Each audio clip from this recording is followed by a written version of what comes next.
What can I say about The Matrix that has not been said before? For over 20 years, this movie's been studied, has been analyzed, has been broken down.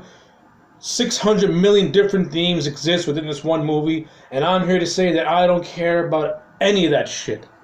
I am here to look at this as for what it is, which is a movie. I don't care what themes it has. As a movie by itself, The Matrix is still really, really entertaining. Yes, looking back at it now, 20 years later, it does have these moments where it could be like a little, where it is really pretentious, not a little, not little. It's a really pretentious movie. A lot of the characters, they don't really act like characters. They just act like philosophizers. Like, there's very few scenes where these people act like real people. They're too busy spewing out this expositional dialogue, and you're just sitting there confused. But the best part about The Matrix is that the dialogue, even though it's very pretentious, you're engrossed by it because the actors, they have that kind of charisma that can take the overly long dialogue that's not simple at all. It can be extremely hard to follow, but because you have these talented actors, they suck you right in. But this movie, mostly, this movie's highest quality is not its themes. It's the action, it's the direction, it's the cinematography, it's what it showed to you, it's the innovativeness that it brought to the screen 20 years later, that to this day you still see in cinema. This movie was groundbreaking for what it was. The Matrix. I love the whole cyberpunk feel of this movie. The overall visual aesthetic for this movie is fantastic. And that has to do with Bill Pope's cinematography and the Wachowski brothers' direction. They made a unique looking film. You know, throughout the entire movie, you get this green hue all throughout, and it makes this film stand out from other movies as well. Like when you watch The Matrix, you're watching The Matrix because you have that green hue all throughout the film, as opposed to any other movie where you don't get, or it just looks bland. The Matrix goes out of its way to stand out. It's visually pleasing to look at. And of course, the action scenes are really well choreographed. The gung fu violence is really well done. The hand-to-hand combat violence looks great too. My favorite scene is the sparring scene between Neo and Morpheus. That scene's really, really fun. And of course, the many battles that Neo has with Agent Smith when they're going hand-to-hand, like in the subway and in the hallway, in the apartment buildings. All that stuff is great. And of course, how can I forget the military building where Trinity and Neo just clean shop, killing everyone in their path. Good stuff. Really, really good stuff. Now, in terms of it now, let's go on to the acting, I'm sorry. This movie's got some good actors in it. You know, you have Keanu Reeves, who plays Neo, Thomas Anderson. To me, Neo is kind of like Darth. This whole movie is like a reverse of The Wizard of Oz. Thomas Anderson is living in this bland world that he perceives as the real world. But once he gets unplugged, he gets pulled into what is the real world, which is this dystopian future where everything is all a wreck. The only civilization left is Zion, going back to the religious elements this film throws at you. Like I said, it's like a darker version of The Wizard of Oz. You know, Dorothy leaves the bland, dreary world of Kansas and goes into this colorful, magical world of Oz. The same thing happens to Neo. He leaves the bland, fake world that he thinks is real, and once he gets unplugged, he goes into the harsh, real world where everything is just put to shit. It's more simple when you look at it like that. It's like, oh, okay, I get that. I see what you're talking about. I get it.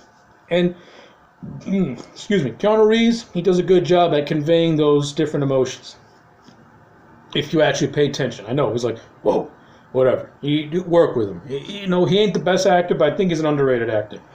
You know, you got Carrie-Anne Moss as Trinity. Trinity is how you do a female actions.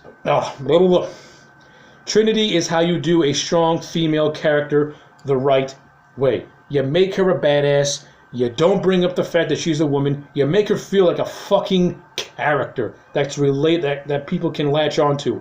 You don't hammer in the fact that she's a woman. There is like one joke where it's like a throwaway line. If you blink and you miss it, where Neo thought that Trinity was a man, but she's not a man. It's actually a woman. But that's it. They never bring it up again because Trinity has a commanding presence to her, and not once is her gender ever taken into question. Everyone takes her seriously, which is what you should do. That's how you make a strong female character. You don't make them over the top to the point where the man looks like an idiot.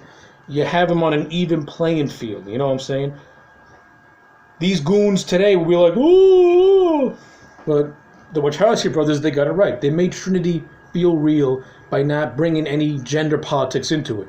She was just a character, and it's more real. And it's like Sarah Connor and Ellen Ripley. They're strong female characters, but their gender is never brought into question.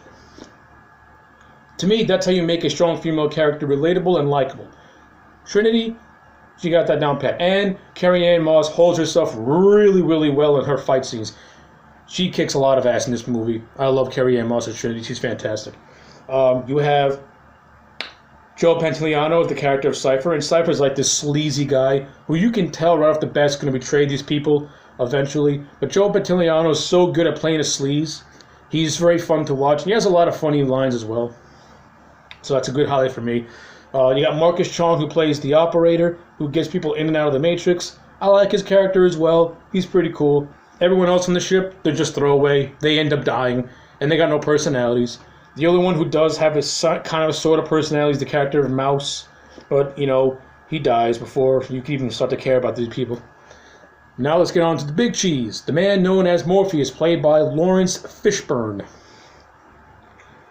If any other actor was playing Morpheus, they would have failed. Every single line that comes out of this man's mouth is an exposition of dumping on you. But Lawrence Fishburne has got that special kind of charisma where even though there is no character development being done with him, he just spouts out exposition like a wizard. Lawrence Fishburne has got that commanding presence to him that you can't take your eyes off him. And I can't picture anyone else playing Morpheus aside from Lawrence Fishburne. Fishburne is Morpheus. He stands out. He is great at spewing out the exposition, and you don't feel bored watching it. You're intrigued by it. Like I said, Fishburne has a commanding presence, and he also has like he has a commanding, soft-spoken voice, but you're sucked in by it because you're intrigued by what he's saying because it's a talented actor saying it. If it was anybody else, you'll be falling asleep the second he opens his mouth. And now we get to the creme de la creme, Agent Smith, played by Hugo Weaving. To me, the first Matrix was Hugo Weaving's best performance as Agent Smith. He is both menacing, and I love his dry sense of humor that he brings to the role as well. I love the antagonistic relationship he has with Neo all throughout, really playing up the two sides of the same coin theory. You have Neo and you have Smith. It's good stuff. I like it a lot. And of course, Reeves and Weaving have really good on-screen chemistry, and they have really good on-screen chemistry when it comes to their constant fight scenes they have throughout the film. All that stuff is handled really, really well. Okay, so there's a lot more to talk about The Matrix, but those are just my broad general strokes of this movie. And overall, I still love The Matrix. Looking back on it 20 years later, it's still a really fun movie. Yes, it has moments where it can be really, really cheesy. And yes, the characters are more worried about spouting out exposition instead of actually having any development. But aside from all of that, this movie is an experience when you watch it. It's an experience with its cinematography, with its direction, with the groundbreaking special effects, the amazingly well-done choreographed fight scenes. And you have, like I said, a group of talented actors who bring it all to life and make you invested. And that's the best I can summarize The Matrix as a whole. You get invested by it. So, my final grade is a solid 9 out of 10. I love The Matrix. I always will. Let me know if you like The Matrix in the comment sections below.